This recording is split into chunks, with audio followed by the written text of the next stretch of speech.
इश्क है जुनू है या वो बेखुदी का धमाल है।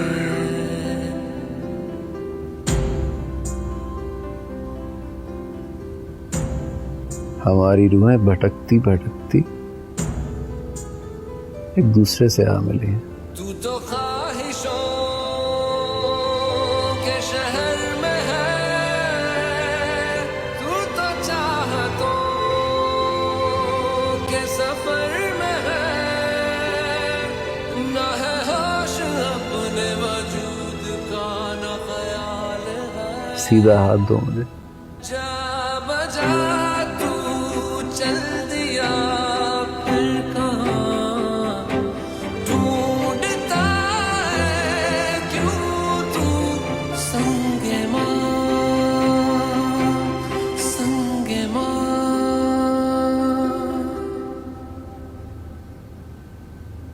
खुदा गवाह है, पाकिस्तान को अंग्रेजों से और मस्तान को जरगुना से आज़ादी दिलाने के लिए एक बराबर जितनी मेहनत लगी है मेरे अरे सिंह काका। ये मेहनत का तो मैं तुमसे बाद में पूछूंगा। तेरी मेरी उम्र में 19-20 का फर्क है। ये तुमने मुझे काका क्यों बोला? हम दोनों हम उम्र हैं। अगर तुमने वक्त पर शादी कर ली होती तो मस्तान जितने तेरे बेटे होते। ये तुम किस हिसाब से मेरे सामने नन्हे काके बन रहे हो? हिसाब किताब में अगर मैं इतना तेज होता तो अभी तुम्हारे सामने ना बैठकर अपना वक्त बर्बाद न कर रहा होता। किसी सरकारी स्कूल कॉलेज में लड़कों को हिसाब पढ़ा रहा होता। ये लाश जहाँ बैठ जाती है हिल नहीं सकती। हिसाब पढ़ाती लड़कों को। तुम अगर अंग्रेज के जमाने में होते और 50 के पेटे में जाते तो वो तुम्हें गोली मार देता, बिल्कुल इसी तरह जैसे वो अपने बूढ़े घोड़ों को गोली मार देता था। और अगर रंजीत सिंह के जमाने में होता तो तोप से उड़ा दिया जाता। क्यों अरे सिंह काका? और खुदा ख्वारा काका क्यों बोले? अब तुमने मुझे काका बोला। वो संभालो इसे दूध पीते बच्चे को। बल्कि विक्टोरिया के जमाने में गधों को चलाने वाले को मुझे काका बोल रहा है। बदबक। हाँ?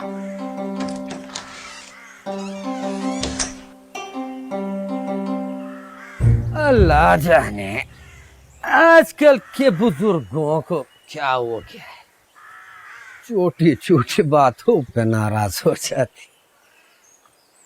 अच्छा मैंने तुमसे एक बात करनी है, यहाँ करूं या बाहर? ना तूने अपना सोचा न अर्शाली का। अपने करतूतों की सजा सिर्फ तुमने नहीं उस बेचारी ने भी भुगती है। अल्लाह अल्लाह करके बीबी ने तुझे माफ किया था। मैं खुश था, चल तेरी जिंदगी कोई रास्ता पकड़ेगी। तूने सारी खुशियों पर इल्मन का खून फेर दिया। अकल नाम का कोई कीड़ा है तेरी खोपड़ी में? क्यों किया ये सब तूने? हा? क्यों इल्मन जैसी तेज कुल्हाड़ी पर अपना पाँव मार आया तू? मैंने गुलमेना बेटी से वादा किया। इसकी आंखों में आंसू नहीं आने देंगे। उसकी आंखों में आंसू आया और जिसकी वजह से आया वो वजह मैंने खत्म कर दी। वजह खत्म नहीं हुई, सिर्फ जख्मी हुई है। अब देखना जख्मी इल्मन तुझे कैसे जलील करता है। जलील तो उस वक्त करेगा ना जब उसको पता चलेगा कि उस पर हमला किसने किया है। मैंने उसको संभलने ही नहीं दिया। इतना अंधेरा था उसको पता ही नहीं चला कि किसने हमला किया और जिंदगी भर नहीं पता चलेगा उसको। हाँ कोई बता ना दे। तू मुझ पर शक कर रहे? शक नहीं कर रहा। दिल में बात आई वही बात दिमाग में गई, बस जुबान से निकली। तेरा सबसे बड़ा मसला यही है, जहाँ दिमाग इस्तेमाल करना होता है वहाँ दिल इस्तेमाल करते हैं, जहाँ दिल की जरूरत होती है वहाँ जुबान इस्तेमाल करता है। कुछ तो खुदा का खौफ कर यार। मैं काफी मी होकर अकल की बातें करता हूँ और तुम अभी भी धूप में पड़े चमड़े की बुट की तरह अकड़ कर बैठे हैं। इस बंदे पर शक कर रहे जिसने तेरे साथ जिंदगी गुजारी है। तेरा शक करना बनता है बादाम गुल। तुम्हारा और हिलमन का एक बरादरी है और मेरी बरादरी अलग।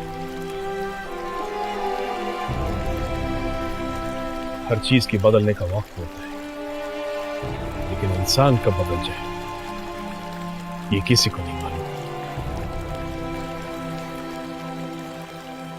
इसका मतलब है तू मुझे बिल्कुल नहीं जानता।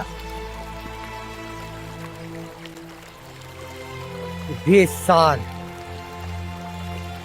साल एक प्याले में पानी पीते रहे, एक बर्तन में खाते रहे, तू मुझे नहीं जान सका। आज दरमियान में बरादरी को ले आया। मस्तान, आज तूने आज बादाम का सख्त छिलका तोड़ दिया है। तूने बादाम गुल को तोड़ दिया है। मेरा मतलब ये नहीं था बादाम गुल, मैं बस ये कह रहा था एहतियात करो, नशे की हालत में कहीं कुछ बोल ना देना किसी से, कहीं काम खराब ना हो जाए। नशे में मैं नहीं तुम हो, और गलती पर भी तुम हो। सोचे समझे बगैर जो काम किया जाता है उसका यही अंजाम होता है। पहले उस सांप को मारा, अब डर रहे हो कि कहीं काम खराब ना हो जाए। अपने लिए नहीं डर रहा हूं मैं, मुझे बीबी और गुलमीना का ख्याल है। कहीं हिलमंद ये ना समझे कि उन्होंने भेजा था मुझे उसे मारने के लिए, इसलिए कह रहा हूं कि एहतियात करना, और गुलमीना बेटी से भी कहना कि चुप रहे। ये बात सिर्फ हम तीनों को पता है। खामोशी में अक्लमंदी है, हम खामोश रहेंगे तो सब सुख में रहेंगे। तूने काम को इतना उलझा दिया है कि अब कोई सुख में नहीं रहेगा।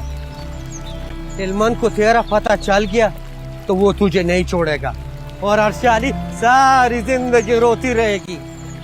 अगर उसको नहीं पता चला तो वो यही समझेगा कि हिकमत ने उसे मरवाने की कोशिश की है, वो उससे बदला लेगा। फिर क्या होगा? गुलमीना रोएगी, जिसके लिए तूने ये सब किया है। वाह मस्तान, ये क्या अक्लमंदी दिखाई है तूने।